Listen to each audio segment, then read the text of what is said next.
मी विचार केला नव्हता की माझी संपत्ती बघून माझ्यासोबत लग्न करेल आणि नंतरून लग्न झाल्यानंतर सगळी काही संपत्ती त्याच्या नावावरती करून घेईल आणि मला दारोदार भीक मागण्यासाठी एकटं सोडून देईल. माझे वडील सगळ्यात मोठे बिझनेसमॅन होते. त्यांचा सगळ्यात मोठा कारभार होता. कारभार पाहून आणि माझा पैसा पाहून माझ्यावरती हजारो जण प्रेम करत होते. पण माझं नशीब एवढं खराब होतं की मी ज्याच्यावरती प्रेम केलं होतं तो फक्त पैशासाठीच माझ्यासोबत. सगळेजण म्हणत होते, ही मुलगी खूप भाग्याची आहे. जन्मताच सोन्याचा चमचा घेऊन जन्माला आली आहे. तिच्यासारखं भाग्य कोणाचंच नाही. खरंच माझा जन्म एका खूप श्रीमंत घराण्यामध्ये झाला होता. मला कोणतीच गरिबीची जाणीव नव्हती. गरिबी काय असते मी आयुष्यात कधी बघितली नव्हती.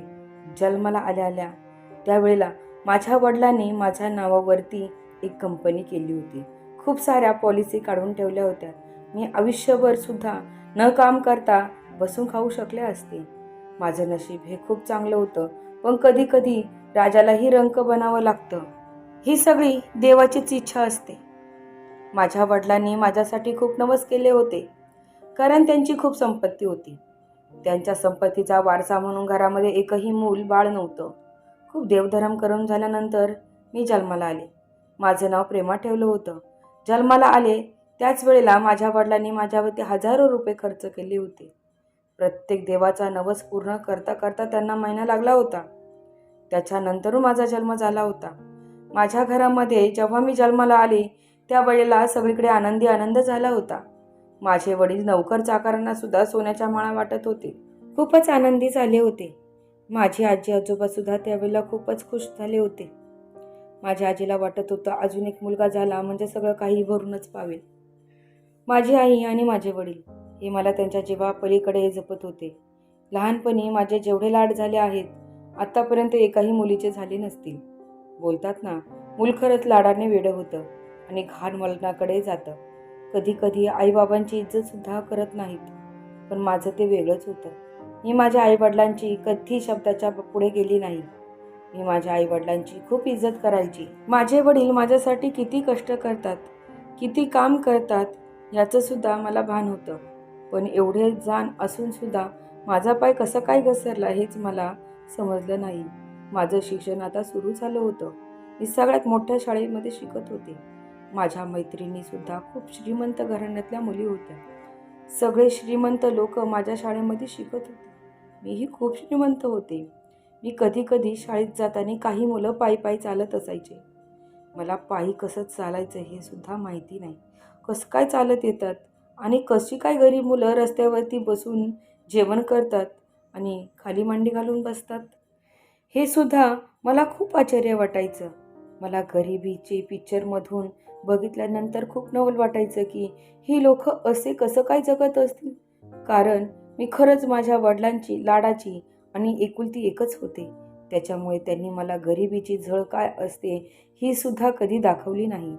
आमच्या घरातल्या मोलकरणीची मुलगीसुद्धा माझ्याबरोबर शिकत होती. तिचा सुद्धा खर्च माझे वडीलच करत होते. मला कधीच घराच्या बाहेर जाऊ दिलं नाही. बाहेरचं जग काय आहे हे मी कधीच बघितलं नाही. माझ्याबरोबर खेळायला ती मुलगी सतत माझ्यासोबतच असायची. तिचं घरसुद्धा माझंच होतं. ती मला सोडून कधीच एकटी राहिली नाही. आणि आता ती कधी तिच्या घरी चुकून गेली तर मला एकटीला सुद्धा करमत नव्हतं. कारण ती मला माझ्या बहिणीसारखी वाटत होती. माझी मैत्रीण म्हणजेच आमच्या मोलकरणीची मुलगी. तीच माझी मैत्रीण होती आणि तीच माझी शाळेतील मैत्रीण देखील होती. खेळायला सुद्धा आम्ही दोघी एकत्रच असायचो. माझं जग म्हणजे आमच्या बंगल्याच्या आतमध्येच होतं. मला खूप वाटत होतं कुठेतरी बाहेर फिरायला जावं. पण माझ्या वडिलांनी आणि माझ्या आईने मला कधीच आमच्या घराच्या बाहेर जाऊन सुद्धा दिलं नाही. आमच्या शाळेतल्या मुली ट्युशनला जात असायच्या. पण माझ्या वडिलांनी ट्युशनच्या मॅडमलाच आमच्या घरी बोलावून घेतलं होतं. मी कधी माझ्या घराच्या बाहेर सुद्धा गेली नव्हती. आता माझं शिक्षण कंप्लीट होत चाललं होतं. आता मी कॉलेजला जाऊ लागले होते. तिथे सुद्धा माझ्या वडिलांनी माझ्यासाठी स्पेशल गाडी अरेंज केली होती. तिथेही माझ्यासाठी बॉडीगार्ड ठेवले होते. रोज गाडी सोडवायची आणि रोज गाडी घरी घेऊन जायची. माझी मैत्रीण आणि मी रोजच गाडीने जात होते आणि पुन्हा घरी येत होते. माझ्याबरोबर दुसऱ्या कोणी मैत्रिणी मैत्री करायला सुद्धा विचार करत होत्या. मी खूप श्रीमंत घराण्यातली मुलगी होती आणि त्या मुली जरा मिडल क्लास फॅमिलीतल्या होत्या. त्याच्यामुळे त्या माझ्याशी जास्त काही बोलतच नव्हत्या. मला असं वाटायचं की सगळ्यांनी माझ्याशी बोलावं, पण त्या मुली माझ्याशी बोलतच नव्हत्या. मी कॉलेजमध्ये आणि शाळेतही खूपच हुशार होती.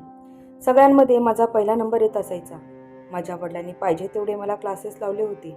पाहिजे तेवढी मी मजे वगैरे करत असायची. पण माझी एकही मैत्रिणीशिवाय दुसरी कोणीही मैत्रीण व्हायला तयार नव्हतं. कॉलेजमध्ये जाऊन आता मला 6 महिने झाले होते. मी कॉलेजला जात असताना कॉलेजमध्ये एक मुलगा मला पसंत आला होता. मी त्याला खूप लाईक करत होते. पण मी खूप श्रीमंत असल्यामुळे तोही माझ्याशी बोलायला जरा विचारच करत होता. तो दिसायला खूप छान होता, खूप सुंदर होता. मला असं वाटायचं मी नुसतं त्याच्याकडे बघतच राहावं. आता आमच्या कॉलेजचे ॲन्युअल डे सुरू झाले होते. स्पोर्ट, डान्स सगळं काही मी पार्टिसिपेट केलं होतं. तो मुलगासुद्धा प्रत्येक कॉम्पिटिशनमध्ये त्यानेसुद्धा पार्टिसिपेट केलं होतं. आता आम्ही ॲन्युअल डेच्या निमित्ताने एकमेकांशी थोडं थोडं बोलू लागलो होतो. आता तोही माझ्याशी जवळीक साधू लागला होता. आमच्या मोलकरणीच्या मुलीला मी आधीच दम दिला होता. तू कोणालाही ही गोष्ट जर सांगितली तर मी तुझ्याशी बोलणार नाही. ती ही गोष्ट कोणाला सांगत नव्हती. तिला माहीत होतं तिने जर ही गोष्ट कोणाला सांगितली असती तर माझ्या वडिलांनी तिचं आणि माझं दोघींचं कॉलेज बंद केलं असतं. तिलाही शाळेमध्ये तीही खूपच हुशार होती. आमच्या दोघींचे कपडेसुद्धा सारखेच असायचे. आमच्या दोघींमध्ये कोणताच भेदभाव माझे वडील करत नव्हते. सगळ्यांना असंच वाटायचं की ती माझी बहीण आहे. मीही कधी सांगितलं नाही की ती आमच्या मोलकरणीची मुलगी आहे आणि असं वाटलंही नाही की ती आमच्या घरातल्या कामवालीची मुलगी आहे. आता माझं कॉलेज संपायला आलं होतं. त्या मुलाची माझी जवळीकता आता वाढू लागली होती. तोही माझ्याशिवाय राहत नव्हता. मॅसेज चॅट आता चालू झाले होते. त्याच्या घरी खूप गरिबी होती. त्याच्या घरामध्ये त्याच्या आई आणि त्याची बहीण होती. बहिणीचं लग्न बाकी होतं. आई म्हातारी होती. त्याचे वडील आधीच वारले होते. त्याच्या घरामध्ये एकूण 3च माणसं होती. घरही साधं होतं. माझे वडील त्याच्या घरामध्ये मला देतील असं वाटतच नाही. माझे वडील तर माझ्यासाठी एखादा राजकुमारच शोधून आणतील आणि मीही राजकुमारीसारखे राज्य आधीच करत होते. माझे वडील त्या मुलाबरोबर आयुष्यात माझं लग्न लावून देणार नाही हे मला माहीत होतं. म्हणून मी आता निर्णय घेतला होता पळून जाऊन लग्न करायचा. त्यांनी सुद्धा मला खूप असे प्रॉमिसेस केले होते. मी तुला आयुष्यात कधी सोडणार नाही. मी तुला कधी एकटे पडू देणार नाही. तुझ्या आईबापाकडे किती पैसा असला तरी मला नको. त्याच्यातला 1 रुपया पण नको. मला फक्त तू हवी आहेस. माझ्याशी लग्न कर. मी रात्रंदिवस तुझ्यासाठी कष्ट करेल आणि मी तुला राणीसारखा ठेवेल. सोन्याचा चमचा तोंडात घेऊन जन्माला आलेल्या मुलीला आता एका भिकाऱ्या मुलाबरोबर लग्न करायला तयार झाली होती, तीही पळून जाऊन. तिच्या आईवडिलांच्या त्यांच्या इज्जतीचा त्यांना फारच गर्व होता. त्यांची इज्जत म्हणजे त्यांचं सर्व काही होतं. मी आता पळून गेले तर माझे आईवडील पुन्हा मला स्वीकारतील का हे सुद्धा मला वाटत नाही. मी तर धाडस करत होते लग्न करण्याचं. खरंच माझा साथीदार मला साथ देईल का? मी ज्याच्यावरती प्रेम केलं आहे तो मला आयुष्यभर सुखी ठेवेल का? असे खूप सारे प्रश्न माझ्या मनामध्ये उछलकूद करत होते. कसं तरी मी लग्न केलं. माझ्या मैत्रिणीला सुद्धा मी काहीच कळू दिलं नव्हतं. 1 महिनाभर मी लग्न करून घरामध्ये राहत होते. मंगळसूत्र माझ्या गळ्यामध्ये होतं तेही मी लपून घालत होते. पण माझ्या आईवडिलांना अजिबात माहिती नव्हतं की मी लग्न केलं आहे. माझे आईवडील माझ्यासाठी स्थळं शोधत होते. मोठे घरंदार स्थळं माझ्यासाठी घेऊन येत होते.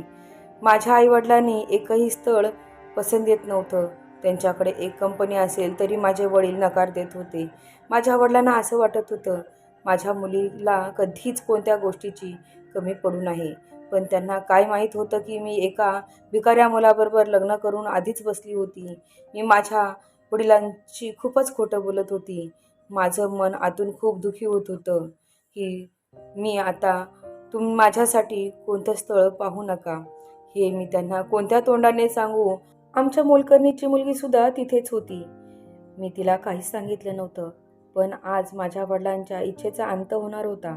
माझ्या वडिलांनी आज हद्दच पार करून टाकली होती. माझ्यासाठी स्थळ आणलं. मला साडी घालायला लावली. मला साडी अजिबात घालता येत नव्हती. माझ्या आईने मला साडी घालून दिली. माझं बाळ आज खूप छान दिसत आहे. माझ्या बाळाला कोणीतरी आज बघायला येणार आहे. अशी माझी आई मला चिडवून चिडवून बोलत होती. पण मला त्या गोष्टीचा खूप राग येत होता. माझं लग्न आधीच झालं होतं. मी माझ्या आईला आणि माझ्या वडिलांना कसं सांगू हेच मला काही समजत नव्हतं. मी माझ्या आईला आणि वडिलांना एका रूममध्ये घेऊन गेले. सगळी काही हकीकत मी सांगायला सुरुवात केली. त्याआधी त्यांच्याकडून मी प्रॉमिस घेतला. पप्पा आणि मम्मी, मी तुम्हाला एक गोष्ट सांगणार आहे. तुम्ही दोघेही अजिबात चिडचिड करू नका, रागवू नका, तरच मी तुम्हाला ती गोष्ट सांगेन. नाहीतर मी तुम्हाला कधीच ती गोष्ट सांगू शकणार नाही. तेव्हा माझे वडील म्हणाले, ठीक आहे, तुझ्यावरती आम्ही कोणतीही जबरदस्ती करणार नाही. जे असेल ते आम्हाला खरं खरं सांग. तेव्हा माझ्या वडिलांना मी सांगायला सुरुवात केली, मी आधीच लग्न केलं आहे. त्याच्यामुळे तुम्ही कोणताही मुलगा बघू नका. त्याला एक बहीण आहे. तो खूप गरीब आहे. तेव्हा माझ्या वडिलांनी स्वतःच्या डोक्याला हात लावून घेतला. माझी आई आता ढसाढसा रडू लागली. माझे वडील म्हणाले, तुला तो मुलगा पसंत आला आहे, तू लग्न कर. पण पुन्हा माझ्या दारामध्ये कधीच येऊ नको. मला हे ऐकल्यानंतर अंग थरथरू लागलं होतं. मी माझ्या आईविना कधीच राहिली नव्हती. माझ्या वडिलांनी तर मला त्यांच्या नजरेआड केलं नव्हतं. त्यांनी असा निर्णय कसं काय घेतला मला काही समजलं नाही. त्यांनी जे स्थळ माझ्यासाठी आणलं होतं ते खरंच खूप छान स्थळ होतं.